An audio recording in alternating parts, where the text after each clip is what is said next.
আজকের শিরোনাম সবারই জন্য।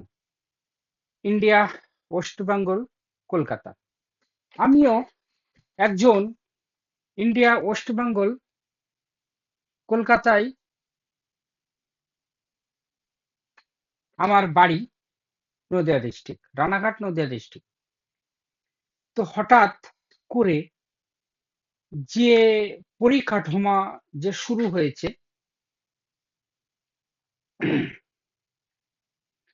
কখনো ভেবেছেন ভোটার লিস্ট হঠাৎ নাম কেটে গেলে কেমন লাগে? আজ আমি শোনাবো পশ্চিমবঙ্গের এক সাধারণ মানুষের গল্প, যেখানে ভোটার লিস্টে নাম কেটে যাওয়া শুধু কাগজের ভুল নয়, বরং জীবনের বড় আঘাত।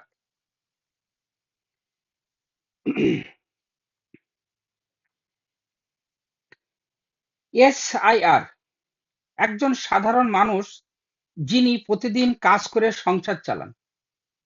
তিনি ভোট দিতে খুব আগ্রহী, কারণ মনে করেন ভোট নাগরিকের সবচেয়ে বড় অধিকার। কিন্তু ভোটার লিস্টে গিয়ে দেখলেন তার নাম নেই।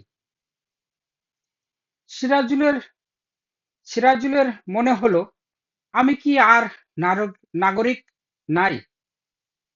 আমার কণ্ঠস্বর কি আর শোনা যাবে না? তিনি প্রতিবেশীদের বললেন, সবাই অবাক হলো। কেউ বলল, এটা হয়তো ভুল, আমার নাম উঠবে। কিন্তু সিরাজুল মনে কষ্ট জমে গেল। তিনি ভাবলেন যে মানুষ প্রতিদিন দেশের জন্য কাজ করে, তার নাম যদি ভোটার লিস্টে না থাকে তবে গণতন্ত্রের মানে কি? সিরাজুলের কষ্ট আসলে হাজারো মানুষের কষ্ট প্রতিচ্ছবি। ভোটার লিস্টে নাম কাটা যাওয়া মানে শুধু ভোট ভোট অধিকার হারানো নয়, বরং নিজের পরিচয় হারানো। তিনি সিদ্ধান্ত নিলেন, লড়াই করবেন, অভিযোগ করবেন, আবার নাম তুলবেন। তার কণ্ঠস্বর হলো, ভোট আমার অধিকার, এটা আমি ছাড়ব না। সিরাজুল নয়, আমাদের সবার ভোট মানে কণ্ঠস্বর, ভোট মানে অধিকার। আমার নাম যদি ভোটার লিস্টে না থাকে তবে খোঁজ নিন, দাবি করুন, কারণ গণতন্ত্রের প্রতিটি নামেই গুরুত্বপূর্ণ। শেষ।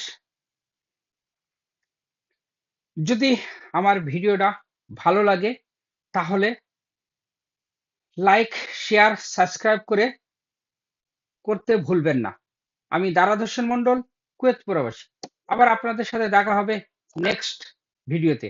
ততক্ষণে ভালো থাকবেন এবং আপনাদের কণ্ঠস্বর তুলে ধরুন এই সোশ্যাল মিডিয়ার মাধ্যমে। লিখে কণ্ঠস্বর হারাবেন না। মনে সাহস রাখুন, কেন ভোটের নাম কাটলো, কি কারণে কাটলো, তার শিরোনাম থাকবে। আপনি সেই ভোট লিস্টে যখন নাম কেটে গেছে, অতি সাধারণ মানুষ আমরা, একটা আনন্দ অভিনন্দন থাকে যখন দেশে ভোট আসে। তাই আপনার কণ্ঠস্বর জায়গায় জায়গায় তুলে ধরুন এবং মনকে শক্ত করে এগিয়ে চলুন। দেখবেন আবার ঠিক হয়ে যাবে। এই শান্ত পৃথিবী একদিন আবার